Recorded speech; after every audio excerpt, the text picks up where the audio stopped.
Hey legends, welcome along to a new episode. Swift little chat on this one about injuries and not letting them get the better of you, and being proactive in dealing with something that you're going through. Now, I can really only talk about my spinal condition at the moment, along with this bad boy right now. Kind of gave a little bit of detail on that in yesterday's video, but I'm getting old. I'm not a young man anymore. Far from it. 45 years old, be 46 the start of next year. And yes, made a lot of mistakes along the way with the spinal injury in particular. When you do hurt yourself, you tend to stop everything. I'm probably covering old ground here for anybody who's been following me for any length of time, but it's just one of those important stories that I kind of feel just has to be repeated once in a while, so bear with me if you do know this one. When you hurt yourself, it's only natural to jump back from whatever it is that's hurt you or injured you, and yes, that's natural, but the biggest mistake in that there is just, to quote Deadpool and Wolverine, you took a knee, you never get back up again. That's that sort of thing. That's what I did with the back injury. I jumped back from all the work I was doing and just everything from the waist up. I just was doing next to near nothing. I was just insanely afraid of hurting that back again. Natural enough, but in the long run, one of the worst things that I ever done was just stop altogether. You need to work with your injuries as best you can.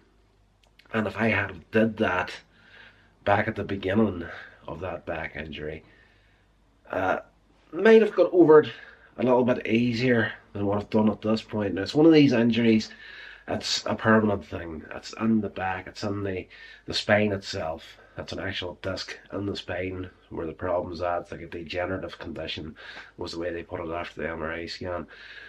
Just one of those things that is what it is now. You just have to deal with it. Now, the way I was working with it was the traditional way that most of us would do. You know, you'd pop a couple of pills in there to keep yourself going. You'd get back to your work and hurt yourself again. Now, I have in the past had,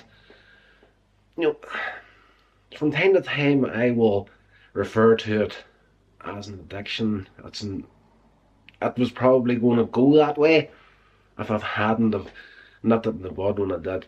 I had a painkiller dependency and scared the life out of me.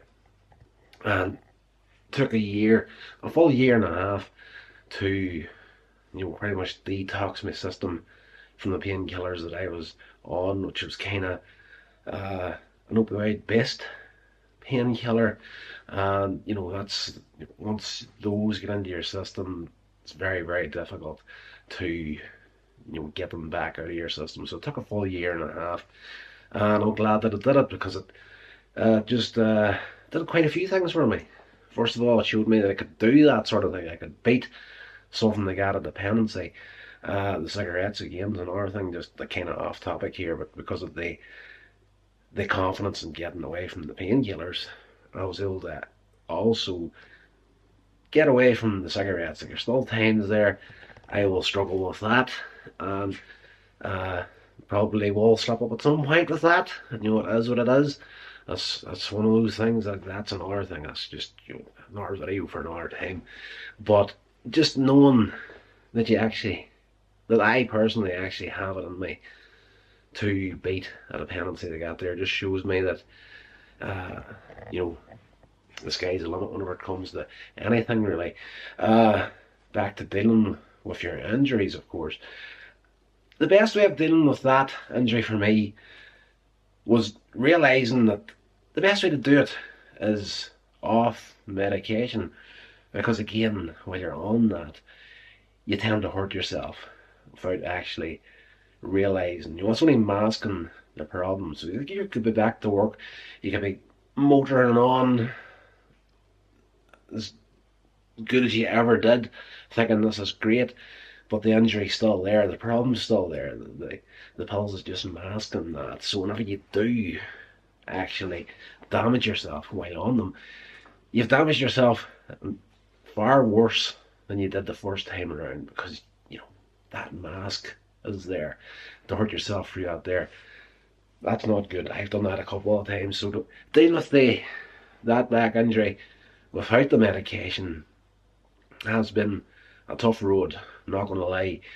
But it's one of those things that I would highly recommend anybody to do if they're in a similar boat, is to try and work a way out of actually dealing with it without having to depend on anything. Exercise, diet, lose a little bit of weight, build that core as tight as you can. That's really the only thing I can do right now for the back injury, is to get that weight off, build the core. It's just, I'm going to say it again just to annoy a few people that I'm pretty sure have probably seen this video. I need to build myself like Hugh Jackman's Wolverine around the core to properly protect the spine. It is what it is. Probably never going to achieve that, but if I can kick that medication, I'm pretty sure I can make a good attempt at getting the core back into some shape. Now, I've had the gut and everything off before, never had the muscles right there, but that's what I'm really concentrating on this time, through diet, exercise, protein shakes, whatever it takes just to get there. I'm not gonna lie, it's a tough process, but the further through you get, you'll start to realise, oh, I've woken up this morning, I'm still in pain, but I'm not just in quite as much pain as I was yesterday. Every day, every week, every month of moving it forward with an attempt, I guess, where you're exercising, diet, all that sort of stuff, it does start to show up in the long run. It's very, very difficult for that first couple of years. For me, definitely that year and a half, the first time ever that I was, dealing with life without medication to help me with the pain of the back. Very, very eye-opening time right there. And it's something that I'm carrying forward into new injuries that I've sustained. Right now, I've got the strap on the wrist here. I want to say that it's carpal tunnel at the moment. I'm hoping that's all it is. It's been hanging about for quite a while now, and I only got this here strap in the last week or so. I'm not wearing it all the time. I'm only wearing it a couple of hours in the evening. I don't wear it when I'm working. That's where, again, that's where I've hurt myself. But in this thing here, I can't, it's rock solid. I actually can't put my hand down. I can't move my wrist while I'm wearing it, so I can't wear it at work. But I'll throw it on for, if I go for my break at work, I'll stick this thing on. Both breaks. I'll wear it for a while in the evening, and depending on how sore the wrist is. Right now, these two fingers right here, almost constant pins and needles whenever I don't have this thing on. So I'm hoping carpal tunnel, this will sort it out in due course, but at the same time there could be a possibility of a little bit of arthritis starting to creep in the old joints, because I'm an old fart at the end of the day as well. So deal with your injuries as best you can without medication if possible. Now, that's not going to cover everything. There's things that's going to happen to you. You're going to have to do something like that. But if it's something along the lines of back injuries and that sort of thing, yes, when it happens, you're going to have to take medication to deal with it. But don't take it long term. That's where I screwed up. I was on pain medication steady for, let me see, you're talking probably 15 years in total, and it's not a good place to be. Not a good place to be. I have multiple videos on that on the channel here. Um, it's scary to look back on that period of time because it's one of those periods in life where it's the best way I can explain it is 15 years passed, but whenever I think back across that 15 years, I loved freedom, of course, but I can't properly recall everything that happened throughout that 15-year period. There's moments there where it's just like, you know, I'm just a certain age, heart look back, boom, I'm 15 years older. You know, lived through the whole thing, of course, conscious of it, but at the same time, uh, it's just a complete blur as well. Scary, scary stuff. But again, you know, I'm kind of glad, you know, at the end of the day, I had to go through all that sort of stuff because it really, you don't know exactly where you stand at in life until something like that happens. And you'll find out exactly the people in your life that are there at your beck and call, uh, the people that you can rely on, you can depend on. They're the people that you're going to start to really see whenever you go through something like that. And the people that you thought were there, the people that really should be there for you in that time or that sort of period that you're going through, are the first ones to walk normally. So it's a very, very eye-opening experience whenever you see all those people of faith turning around and, you know, turning their back on you, giving you the cold shoulder because you've tripped and you've fallen. And yeah, that's another story for another time as well, right there. So yeah, I hope this made sense to you.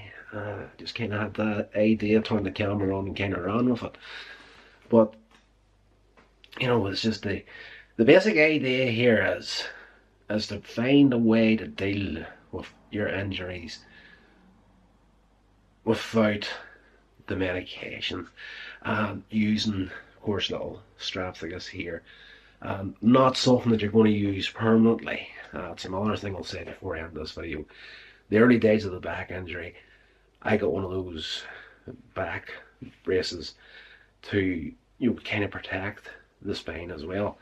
You know, it was only about probably 7 to 8 inches at the base of the spine, and you pulled that tight, and it really did help. That was good stuff. But I wore that thing for the better part of a year, probably, maybe longer than a year actually. Like every day at work, I was going to do some heavy lifting, whatever it might have been. I'd have put this strap on, went into it, and at the end of the day, that thing, it was protecting the spine, but at the same time, it destroyed the muscles and the core as well. Yeah, it's just, you're better to do it naturally. If you're going to try to protect the spine and a back injury, bolt that core, lose that weight, get Hugh Jackman Wolverine out. It's probably the only way that's going to work properly. Definitely seems to be the case for me. The further through this journey I get, I'm seeing the level of pain decrease each, well, maybe not each week, but each month since I started this. I've seen the pain levels from, let's just say, from 1 to 10. The last time I hurt the back, which was at the start of this year, I was off for a little bit. On a scale of 1 to 10, I was probably about a 7.5, 8. Right now, I've got myself worked down to about probably a 4.5 or a 5. So on that scale, yeah, you know, most people will be crying their eyes out at this point. At this stage, I've just kind of get used to living in pain. Sucks, but it is what it is. But at the end of the day, these exercises, the diets, the weights, the the waist trainer that I'm using, and I'm going to start skipping as well. Have you seen yesterday's video? So it'll be interesting to see what happens over the next 4 to 5 months till I finish the current plan that I'm on, let's just say. So stick with me on the channel here and we'll see how it goes. So until the next one, stay safe. I will talk to you all then.